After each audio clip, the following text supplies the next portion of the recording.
ಮತ್ತೊಮ್ಮೆ JN1 ಬಂದೇ ಬಿಡ್ತಾ ಇದೆ.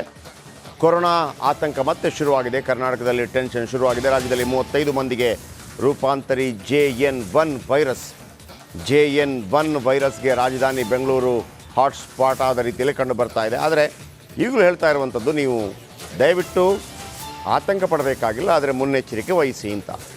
ಬೆಂಗಳೂರಲ್ಲಿ 20 JN1 ಪ್ರಕರಣಗಳು ದಾಖಲಾಗಿದೆ. ಕಲಬುರಗಿಯಲ್ಲಿ ಬಾಲಕಿಯಲ್ಲಿ ರೂಪಾಂತರಿ ಪತ್ತೆಯಾಗಿದೆ JN1 ವೈರಸ್. ಇನ್ನು ಹೊಸ ವರ್ಷಕ್ಕೆ ಹೊಸ ರೂಲ್ಸ್ ಬರುತ್ತಾ ಗೊತ್ತಿಲ್ಲ. ಇನ್ನು ಕೇವಲ 4 ದಿನ ಬಾಕಿ ಇರೋದು. ಕೆಲವೇ ಕ್ಷಣಗಳಲ್ಲಿ ಸಂಪುಟ ಸಬ್ ಕಮಿಟಿ ಮೀಟಿಂಗ್. ಸಮಿತಿಯ ಅಧ್ಯಕ್ಷ ದಿನೇಶ್ ಗುಂಡೂರಾವ್ ನೇತೃತ್ವದಲ್ಲಿ ಸಭೆ ನಡೆಯುತ್ತೆ.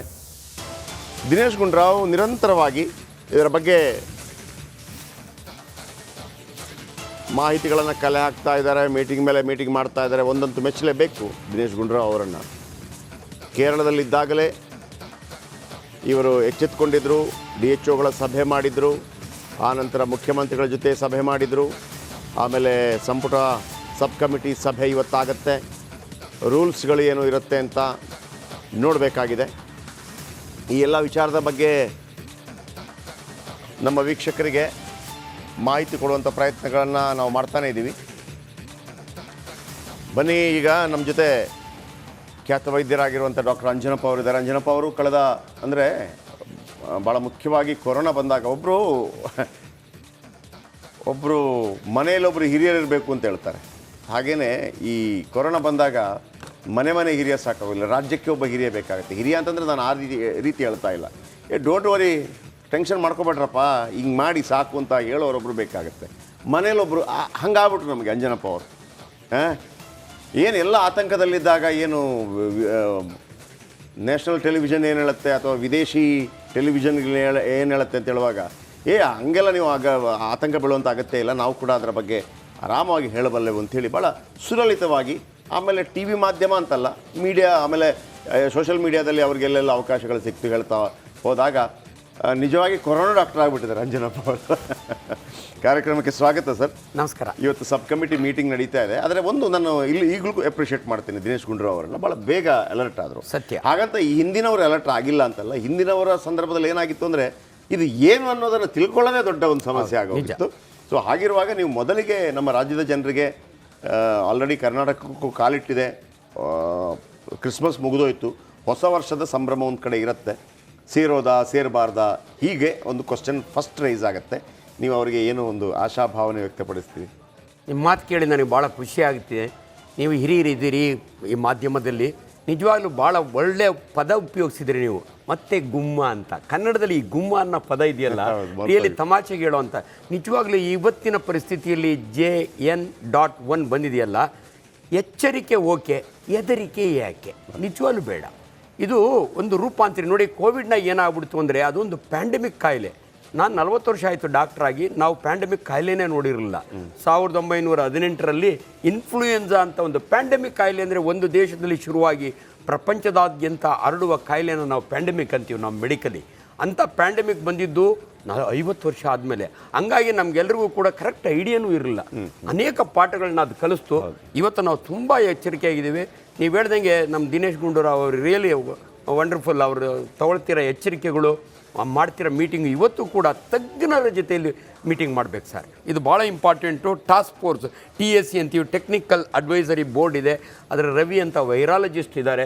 ದಯವಿಟ್ಟು ನಮ್ಮ ಸರ್ಕಾರದಲ್ಲಿ ಒಂದು ಮನವಿ ಅಂದರೆ ತಜ್ಞರ ಮಾತಿಗೆ ಗೌರವ ಇರಬೇಕು. ಈ JN.1 ಇದೆಯಲ್ಲ, it's A spreading virus, not A killing virus. Okay, ನಾವು ಒಂದು ಸ್ಪ್ರೆಡ್ಡಿಂಗ್ ವೈರಸ್, ಇದು ಸ್ಪ್ರೆಡ್ ಆಗುತ್ತೆ ನಿಜ, ಆದರೆ ಕಿಲ್ಲಿಂಗ್ ವೈರಸ್ ಅಲ್ಲ ಅಂಥೇಳಿ ಎಚ್ಚರಿಕೆ ಬೇಕು, ಹೆದರಿಕೆ ಯಾಕೆ ಅನ್ನುವಂಥ ರೀತಿಯಲ್ಲಿ ಮಾತಾಡ್ತಿದ್ದಾರೆ. ಗುಮ್ಮ ಅಂತಂದರೆ ನಮ್ಗೆ ಗೊತ್ತಿರ್ಬೋದು. ಗುಮ್ಮ ಅಂತಂದರೆ ಒಂದು ಮುಸ್ಕು ಹಾಕೊಂಬಂದು ಮಕ್ಕಳನ್ನು ಎದುರಿಸುವಂಥದ್ದು. ಮೊದಲು ಗುಮ್ಮ ಗುಮ್ಮ ಅಂತಂದರೆ ಗುಮ್ಮ, ತಲೆಗೆ ಒಂದು ಮುಸ್ಕು ಹಾಕ್ಕೊಂಬಂದು ಹೆದರಿಸೋದು. ಅಂದರೆ ಹೆದರಿಸುವಂಥದ್ದು ಏನಿಲ್ಲ ಅಂತೇಳಿ, ಆದರೆ ಭಯ ಆಗುತ್ತೆ ನಿಜ ಅಂತ. ವಿಜಯ್ ನಮ್ಮೊಂದಿಗೆ ನೇರ ಸಂಪರ್ಕದಲ್ಲಿದ್ದಾರೆ, I think sub committee meeting ಮುಂಭಾಗದಿಂದ, ರೈಟ್? ಎಸ್, ಒಂದು ಮಾತನ್ನು ಹೇಳ್ತಾ ಇದ್ರು ಅಂಜನಪ್ಪ ಅವರು ಕೂಡ.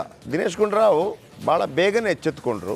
ಹಾಗಂತ ಹಿಂದಿನವರು ಎಚ್ಚೆತ್ಕೊಳ್ಳಿಲ್ಲ ಅಂತಲ್ಲ. ಹಿಂದಿನವರು ಡಾಕ್ಟ್ರೇ ಹೇಳಿದರು, ನಮಗೆ ಅರ್ಥ ಮಾಡ್ಕೊಳ್ಳೋಕ್ಕೆ ತುಂಬ ಲೇಟ್ ಆಗ್ತಾಯಿತ್ತು, ಏನು ಅಂತ ಗೊತ್ತಾಗ್ತಿಲ್ಲ. ಈಗ ನಮಗೊಂದು ವಿಷಯ ಗೊತ್ತಾಗಿದೆ, ಏನು ಮಾಡಬೇಕು, ಏನು ಮಾಡಬಾರ್ದು, ಯಾವ ರೀತಿ ಎಚ್ಚರಿಕೆಯಿಂದ ಇರಬೇಕು, ಹೆದರುವಂಥ ಅಗತ್ಯ ಇಲ್ಲ ಅನ್ನುವಂಥದ್ದು. ಸಬ್ ಕಮಿಟಿ ಮೀಟಿಂಗ್ ಏನೆಲ್ಲ ಗೈಡ್ಲೈನ್ಸ್ ಬರುವಂಥ ಸಾಧ್ಯತೆ ಇದೆಯಾ? ಹೊಸ ರೂಲ್ಸ್ ಏನಾದರೂ ಬರುತ್ತಾ ಅಥವಾ ಹೀಗೆ ಇರುತ್ತಾ? ಏನಿದೆ ಅಪ್ಡೇಟ್ಸ್?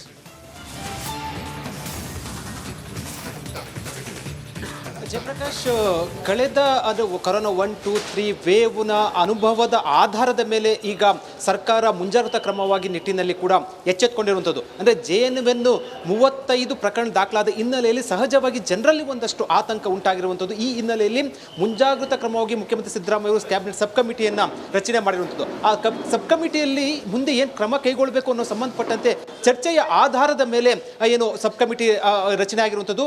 ಅದರಲ್ಲಿ ಜಯಪ್ರಕಾಶ್ ಒಟ್ಟು 3 ಜನ ವೈದ್ಯರು ಇರುವಂಥದ್ದು. ಅಂದರೆ ಡಾಕ್ಟರ್ SC ಮಹದೇವಪ್ಪ, ಅದೇ ರೀತಿ ಶರಣಪ್ರಕಾಶ್ ಪಾಟೀಲ್, ಮತ್ತೊಂದು ಕಡೆ ಸುಧಾಕರ್, ಮೂವರು ಕೂಡ ವೈದ್ಯರು ಇರುವಂಥದ್ದು. ಅವರು ಸಬ್ ಕಮಿಟಿಯಲ್ಲಿ ಇರುವಂಥ ಹಿನ್ನೆಲೆಯಲ್ಲಿ ಒಂದಷ್ಟು ಮುಂಜಾಗ್ರತಾ ಕ್ರಮಗಳನ್ನು ಕೈಗೊಳ್ಳೋದು ಕೂಡ ಸುಲಭ ಆಗುವಂಥದ್ದು. ಜೊತೆಗೆ ಹೊಸ ವರ್ಷಾಚರಣೆ ಇರುವಂಥ ಹಿನ್ನೆಲೆಯಲ್ಲಿ ಇದನ್ನು ಹೇಗೆ ಕಂಟ್ರೋಲ್ ಮಾಡಬೇಕು, ಜನರಿಗೆ ಯಾವ ರೀತಿಯಲ್ಲಿ ಸಂದೇಶ ಹೋಗಬೇಕು ಅನ್ನೋ ನಿಟ್ಟಿನಲ್ಲಿ ಕೂಡ ಈಗ ಸಬ್ ಕಮಿಟಿಯಲ್ಲಿ ಇನ್ನು ಕೆಲವೇ ಹೊತ್ತಿನಲ್ಲಿ ಶುರುವಾಗಲಿದೆ. ಸಬ್ ಕಮಿಟಿಯ ಚರ್ಚೆಯ ಬಳಿಕ ಒಂದಷ್ಟು ಅಂದರೆ ರೂಲ್ಸ್ ಅನ್ನೋದಕ್ಕಿಂತ ಮುಂಜಾಗ್ರತಾ ಕ್ರಮಗಳು, ಅಂದರೆ ಜನ ಒಟ್ಟಾಗಿ ಸೇರೋ ಸಂದರ್ಭದಲ್ಲಿ ಏನೆಲ್ಲ ಕ್ರಮ ಕೈಗೊಳ್ಳಬೇಕು, ಮಾಸ್ಕನ್ನು ಕಂಪಲ್ಸರಿ ಮಾಡಬೇಕಾ, ಮತ್ತು ಪ್ರಮುಖವಾಗಿ ಜನರಲ್ಲಿರುವಂಥ ಆತಂಕವನ್ನು ದೂರ ಮಾಡಿಸೋ ನಿಟ್ಟಿನಲ್ಲಿ ಒಂದಷ್ಟು ಮುಂಜಾಗ್ರತಾ ಕ್ರಮಗಳ ಬಗ್ಗೆ ಇಂದಿನ ಸಬ್ ಕಮಿಟಿ ಸಭೆಯಲ್ಲಿ ನಿರ್ಧಾರ ಆಗುತ್ತೆ. ಇನ್ನು ಕೆಲವೇ ಹೊತ್ತಿನ ಸಬ್ ಕಮಿಟಿ ಬಳಿಕ ಪತ್ರಿಕಾಗೋಷ್ಠಿ ನಡೆಸಿ ಸಂಪೂರ್ಣ ವಿವರಗಳನ್ನು ಕೊಡಲಿದ್ದಾರೆ. ಜಯಪ್ರಕಾಶ್.